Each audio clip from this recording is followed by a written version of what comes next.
মহান বিজয় দিবস উপলক্ষে সিলেটে মহানগর ও সদর বিএনপির সমাবেশ ও এক বর্ণাঢ্য বিজয় র্যালি অনুষ্ঠিত হয়েছে। সোমবার 15 ডিসেম্বর বেলা 3টার দিকে মহানগরীর রেজিস্ট্রারি মাঠ থেকে শুরু হয়ে বিজয় মিছিলটি আম্বরখানায় গিয়ে শেষ হয়।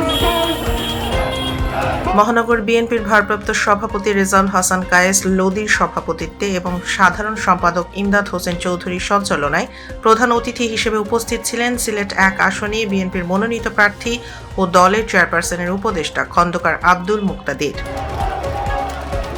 পূর্ব ঘোষিত এই বর্ণাঢ্য র্যালিতে যোগ দিতে বেলা 2টা থেকে স্ব ব্যানারে সিলেট মহানগরীর বিএনপি, যুবদল, ছাত্রদল ও স্বেচ্ছাসেবক দল সহ অঙ্গ সহযোগী সংগঠনের নেতাকর্মীরা মিছিল সহকারে ওয়ার্ডের নেতৃবৃন্দরা সিলেটের ঐতিহাসিক রেজিস্ট্রারি মাঠে জড়ো হতে থাকেন।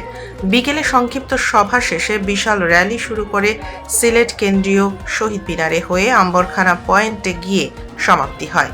সংক্ষিপ্ত সমাবেশে বক্তব্য রাখেন সিলেট 1 আসনে বিএনপির মনোনীত প্রার্থী ও দলের চেয়ারপারসনের উপদেষ্টা খন্দকার আব্দুল মুক্তাদির।